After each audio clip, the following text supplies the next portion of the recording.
സാക്ഷ്യവുമായി പോയിടാം നാം യേശുവിനായി സാക്ഷികളായിടാം പോയിടാം നാം. A reading from the book of Genesis, chapter 41. After 2 years had passed, the king of Egypt dreamt that he was standing by the river Nile when 7 cows, fat and sleek, came up out of the river and began to feed on the grass. Then 7 other cows came up. They were thin and bony. They came and stood by the other cows on the river bank, and then the thin cows ate up the fat cows. Then the king woke up. He fell asleep again and had another dream. 7 ears of corn, full and ripe, were growing on one stalk. Then 7 other ears of corn sprouted, thin and scorched by the desert wind. And the thin ears of corn swallowed the full ones. The king woke up and realized that he had been dreaming. In the morning he was worried, so he sent for all the magicians and wise men of Egypt. He told them his dreams, but no one could explain them to him.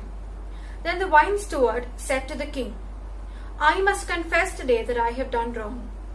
You were angry with me and the chief baker, and you put us in the prison in the house of the captain of the guard. One night, each of us had a dream, and the dreams had different meanings.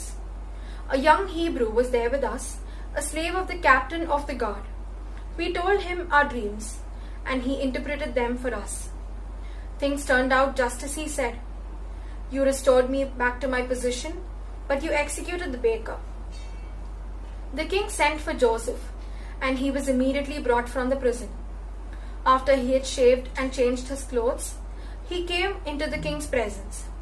The king said to him, "I have had a dream, and no one can explain it. I have been told that you can interpret dreams." Joseph answered, "I cannot, your majesty, but God will give a favorable interpretation." The king said, "I dreamt that I was standing on the bank of the Nile when 7 cows, fat and sleek, came up out of the river and began feeding on the grass. Then 7 other cows came up, which were thin and bony. They then were the poorest cows that I have ever seen in Egypt. The thin cows ate up the fat ones, but no one would have known it because they looked just as bad as before. Then I woke up. I also dreamt that I saw 7 ears of corn, which were full and ripe, growing on one stalk. Then 7 ears of corn sprouted, thin and scorched by the desert wind, and the thin ears of corn swallowed the full ones. I told the dream to the magicians, but none of them could explain them to me." Joseph said to the king, "The 2 dreams mean the same thing. God has told you that he is going to do. The 7 fat cows are 7 years, and the 7 full ears of corn are also 7 years. They have the same meaning. The 7 thin cows, which came up later, and the 7 thin ears of corn scorched by the desert wind, are 7 years of famine. It is just as I told you. God has shown you what he is going to do. There will be 7 years of great plenty in all the lands of Egypt. After that, there will be 7 years of famine, and all the good years will be forgotten because the famine will ruin the country. The time of the plenty will be entirely forgotten because the famine which follows will be so terrible. The repetition of your dream means then that the matter is fixed by God and that he will make it happen in the near future.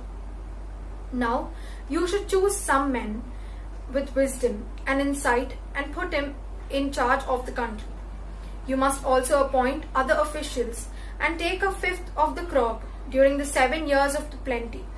Order them to collect all the food during the good years that are coming, and give them the authority to store up corn in the cities and guard it.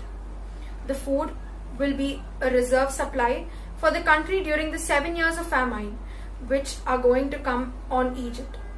In this way, the people will not starve." The king and his officials approved this plan, and he said to them, we will never find a man better than Joseph, a man who has God's spirit in him." The king said to Joseph, "God has shown you all this So it is obvious that you have greater wisdom and insight than anyone else.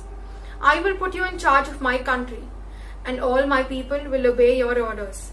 Your authority will be the second only to mine. I now appoint you governor over all Egypt." The king removed from his finger the ring engraved with the royal seal and put it on Joseph's finger. He put a fine linen robe on him and placed a golden chain round his neck. He gave him the second royal chariot to ride in, and his guard of honor went ahead of him and cried out, "Make way, make way." And so Joseph was appointed governor over all Egypt. The king said to him, "I am the king, and no one in all Egypt shall so much as lift a hand or foot without your permission." He gave Joseph the Egyptian name Zaphenath-Paneah, and he gave him a wife, Asenath, the daughter of Potiphera, a priest in the city of Heliopolis. Joseph was 30 years old when he began to serve the king of Egypt. He left the king's court and traveled all over the land. During the 7 years of plenty, the land produced abundant crops, all of which Joseph collected and stored in the cities. In each city he stored the food from which the fields around it. There was so many corn that Joseph stopped measuring it. It was like the sand of the sea. Before the years of famine came, Joseph had 2 sons by Asenath. He said, "God has made me forget all my sufferings and all my father's family." So he named his first son Manasseh. He also said, "God has given me children in the land of my trouble." So he named his second son Ephraim.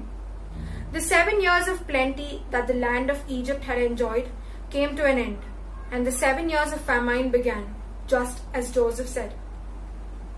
There were famine in every other country, but there was food throughout Egypt. When the Egyptians began to be hungry, they cried out to the king for food.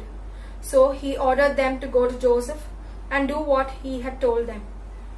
The famine grew worse and spread over the whole country. So Joseph opened all the storehouses and sold corn to the Egyptians.